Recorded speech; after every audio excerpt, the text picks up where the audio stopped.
Hello, and welcome back to my YouTube channel.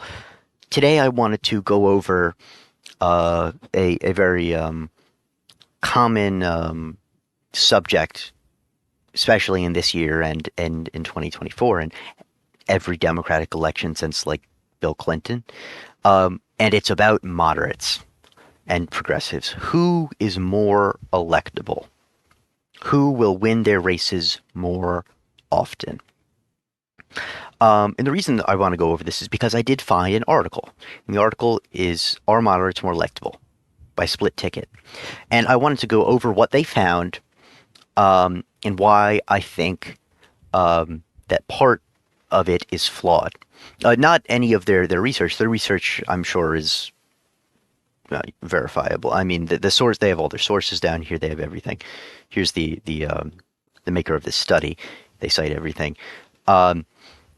But not necessarily the research, but how it's interpreted, I felt was a little bit off. So let's start with the first graph here. So the first graph talks about replacement rates, about different caucuses, the Blue Dogs, New Democrats, the Progressives, Main Street, and Freedom. These are all different caucuses, Red's Republican, Blue's Democrat. What it found, basically, is that the Blue Dogs tend to get more people in every cycle. They tend to have more people into their caucus every cycle. They always tend to have more to gain members every single time in their caucus over progressives or New Democrats. If New Democrats are moderate, Blue Dogs are conservatives, and progressives are progressives. So these conservative Democrats always seem to do better. There's one. Here's the average from 2018 to 2024. But if you go here, you can see the 2018 one. As you can see, it's a direct trend. They do better than the other two. Here again, they do better than the other two. Here again, better than the other two. Here again, better than the other two. So as you can see, the Blue Dog Democrats always do better than progressives. What this article goes on to say is, in other words, in every single election, in every single cycle, moderation and overperformance had a direct and obvious correlation. Regardless of your thesis for the cause, the effect is clear and undeniable, and it's true. This is solid evidence. I take issue with the part that they say next. The easiest explanation for this phenomenon is that ideology really matters, and that moderation generally drives overperformance. Intuitively, this makes sense. Partisans are more likely to turn out and vote for their own party, while moderation usually allows you to reach and win more of the small pool of swing voters who are equally likely to vote for either party. I take issue with this part because I do not believe that the easiest explanation for this phenomenon is that ideology matters. What I think this proves is how important campaign funding is. And I have some other sources which confirm this. So if we go here, we can see that this is an article by 538, and this is what it found right here. Well, first let me cite the article up here. Let me go to the top. How money affects elections.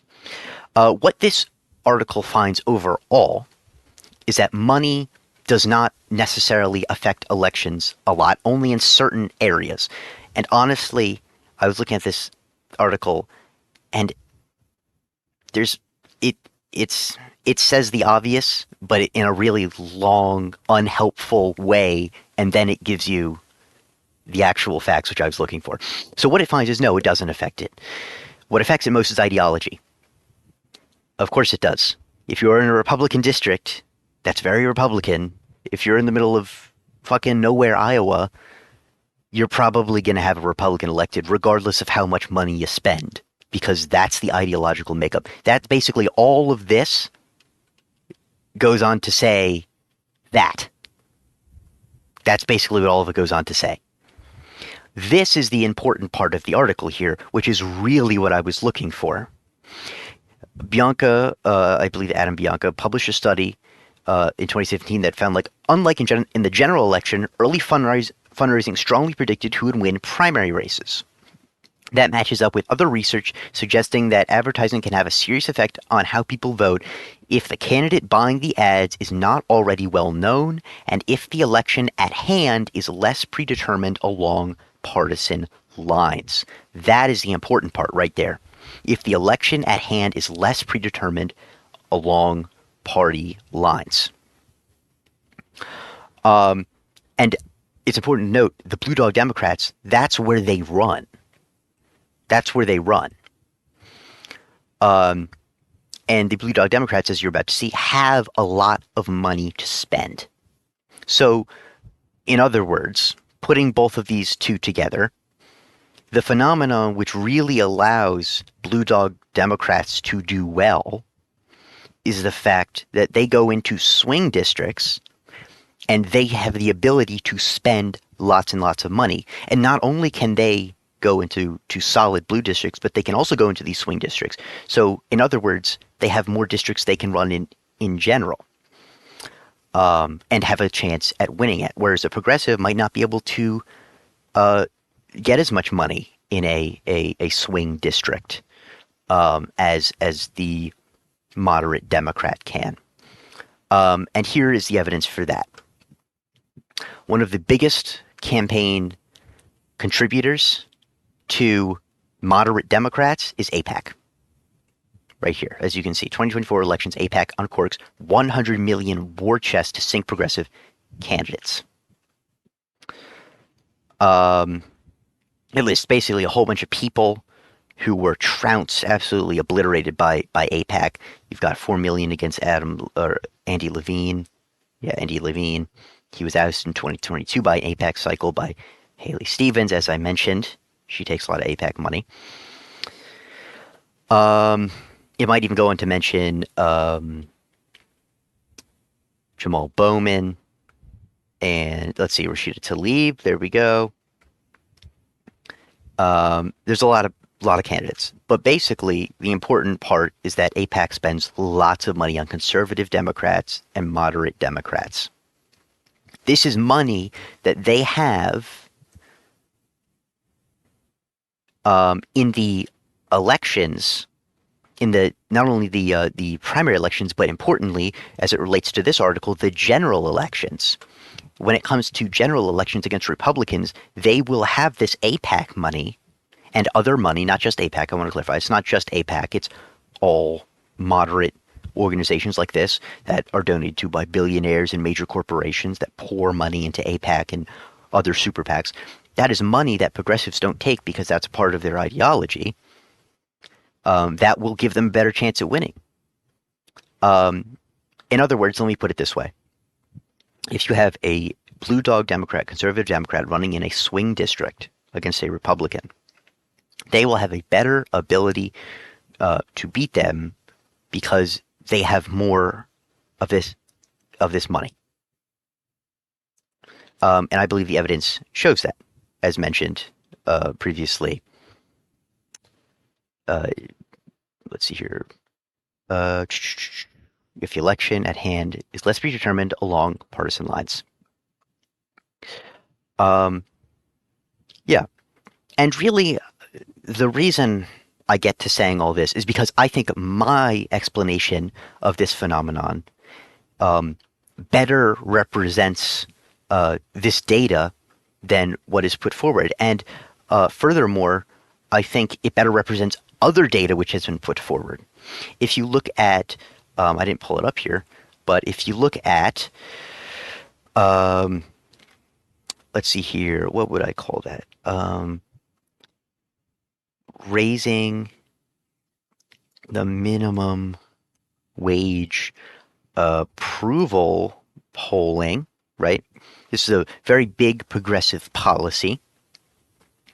If you look up how popular it is, this is Gallup, this is a random poll here, what you're going to find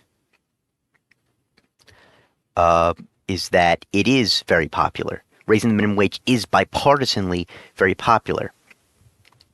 And that is a championed policy of progressives rather than moderate Democrats. So it wouldn't make sense for this article to say that moderate ideology is more important when progressive ideology is more popular, because obviously popularity of policy is also going to affect um, how people vote.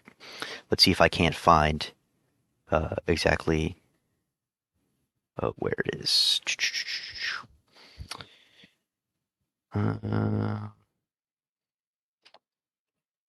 Uh, I know there's one. Here we go. Pew Research Center. It looks like this will be it. This is on most Americans support a $15 federal minimum wage. This is from April 22nd, 2021.